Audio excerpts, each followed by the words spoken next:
Tentunya ada penderitaan selain saya sebagai murid dan teman dari Habib Rizik, tapi ada yang paling lebih menderita, yaitu keluarganya, istrinya dan 7 orang anaknya, putrinya, cucu-cucunya yang kehilangan kehangatan seorang ayah.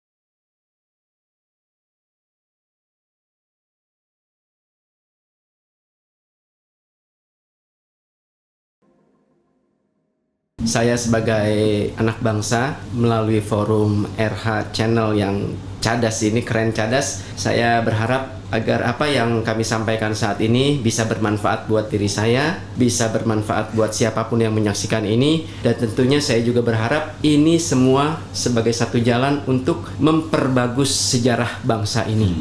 Saya ingin kedepannya kalau kita cerita ke anak cucu kita, ini loh sejarah bangsa kita, inilah sejarah pejuang-pejuang bangsa kita, dan mudah-mudahan Profesor Refli Harun ini bisa menjadi motor untuk memperbaiki bangsa ini. Itu saja. Dan satu lagi, saya juga mohon kesediaan kepada para seluruh pemirsa untuk bersama-sama jangan bosan dan jangan letih untuk mendoakan Habib Rizik, Habib Hanif, Haji Munarman, dan siapapun yang dikriminalisasi agar segera bisa mendapatkan hak kebebasannya. Terima kasih. Assalamualaikum warahmatullahi wabarakatuh. Waalaikumsalam warahmatullahi wabarakatuh. Habib Ali.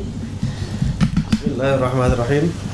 Assalamualaikum warahmatullahi wabarakatuh. Waalaikumsalam. Para pemirsa RH di manapun berada, Al-Fakir, saya sendiri memesan mudah-mudahan pada sore hari ini berkumpulnya kita sama-sama pada Profesor Refli Harun, Kohlius, dan Kiai Sobri beserta kawan-kawan yang lain, mudah-mudahan bisa melihat, mendengar langsung dari kita, melihat juga musuh-musuh daripada orang-orang yang sudah mungkin lihatnya dari media, sudah mendapatkan klarifikasi berita-berita dari kita langsung. Mudah-mudahan bisa membuka hatinya, bisa membuka matanya, dan kedepannya tidak ada lagi laporan-laporan langsung melapor begitu saja. Mungkin mengedepankan tabayun, duduk bersama, karena negara kita ini negara demokrasi yang mana kita juga bebas berpendapat asal sopan mungkin, dan juga mungkin itu saja dari saya, Habib Idrus. Ya, sedikit pesan khususnya buat saya pribadi dan umumnya, mudah-mudahan bermanfaat.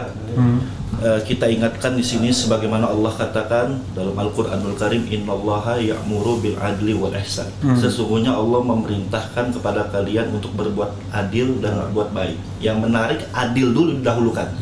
Bagaimana bisa orang jadi baik, negara bisa baik kalau tidak ada keadilan. Nah, mudah-mudahan ini, apalagi kita negara demokrasi, pemikiran dilawan dengan pemikiran, sebagaimana dulu Sayyidina Umar bin Khattab ketika menjadi khalifah, Sayyidina Umar mengatakan, kalau saya salah luruskan dengan pedang.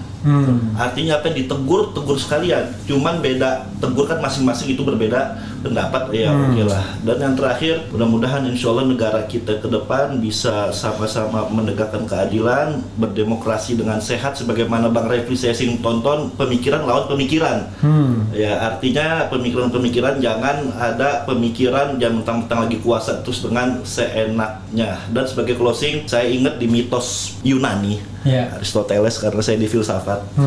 Ini percis mungkin soal pemirsa tafsirkan sendiri. Dulu ada seorang raja yang mengundang rakyatnya untuk tidur di tempat tidur.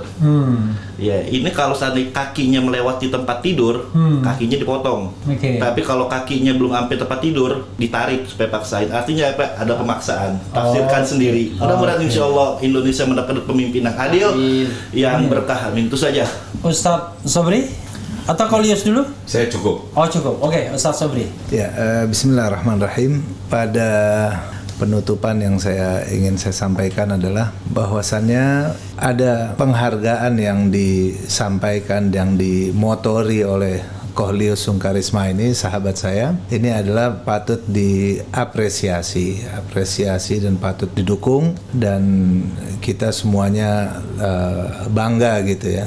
Artinya ada seorang yang berani untuk menyampaikan suara kebenaran walaupun beliau ini di luar agama Islam, artinya netral saja, akal sehat lah katakan seperti itu.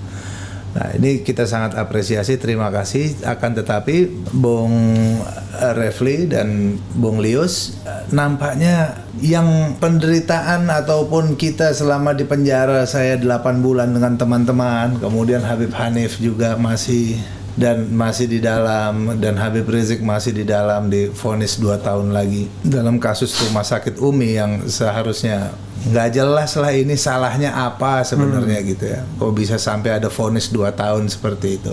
Ada ketidakadilan, ada kesewenang-wenangan di sini. Saya juga melihat tentunya ada penderitaan selain saya sebagai murid dan teman dari Habib Rizik, tapi ada yang paling lebih menderita, yaitu keluarganya, istrinya dan 7 orang anaknya, putrinya, cucu-cucunya yang kehilangan kehangatan seorang ayah di rumah sudah sekian tahun. Nah, saya lebih berpikir supaya penghargaan ini kami secara teman-teman seperjuangan dengan Habib Rizik, kami menerimanya. Akan tetapi alangkah lebih baiknya lagi disampaikan kepada keluarga beliau. Di sana ada istrinya dan juga putri-putrinya, ada keluarga besar beliau.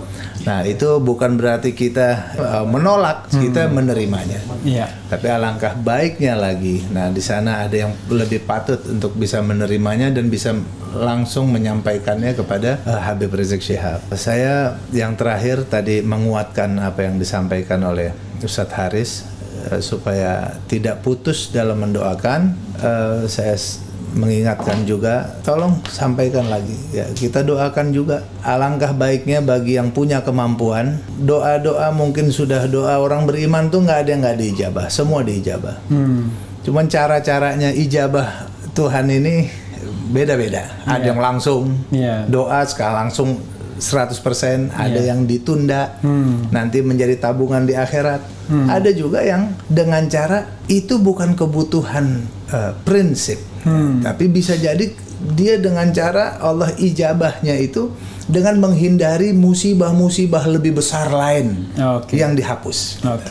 Jadi jangan pernah putus berdoa, itu sangat benar. Dan saya juga menginginkan supaya yang punya kelebihan harta, cobalah selain berdoa biasa, tapi juga sambil bersedekah, khususnya sambil potong hewan.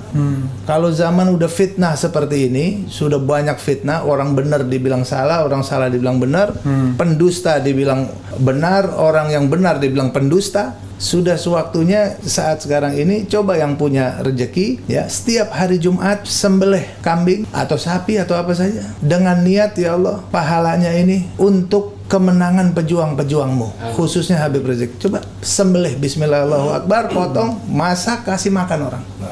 Masakan santri, makan, coba deh. Nah, ini doa seperti ini penting supaya kita bisa ada kejelasan saat ada tekanan-tekanan. Dulu Nabi Muhammad SAW ketika beliau itu sedang banyak tekanan, bahkan banyak hinaan-hinaan, nah beliau ini suka menyembelih, sehingga doa-doa kita tuh perlu fasalli li rabbika wanhar. Salat artinya berdoa kamu, tapi sembelihlah juga, berkurbanlah juga. Insyaallah inna syani'aka huwal abtar. Nanti pendukung yang menghinamu, yang memusuhimu, yang memakarisasimu, nanti mereka sendiri yang akan kena. Itulah sehingga orang-orang musuh-musuh Nabi Muhammad SAW satu persatu mulai kena balasannya. Itu penting juga, salah satu cara berdoa supaya doa kita bisa ampuh untuk melawan fitnah-fitnah seperti saat sekarang ini. Kami selama di penjara, kami tidak berhenti mendoakan sahabat-sahabat semua yang masih eksis sampai sekarang, luar biasa. Tak berhenti kami doakan mereka. Semoga teman-teman yang berjuang menegakkan kebenaran semuanya tetap dalam keberkahan Allah Ta'ala. Yang terakhirnya juga kami tak henti-hentinya mendoakan supaya orang-orang yang menjadi musuh-musuh negara, musuh agama yang ingin merusaknya, Allah Ta'ala hancurkan. Insya Allah tinggal tunggu saja waktunya. Demikian dari saya, terima kasih.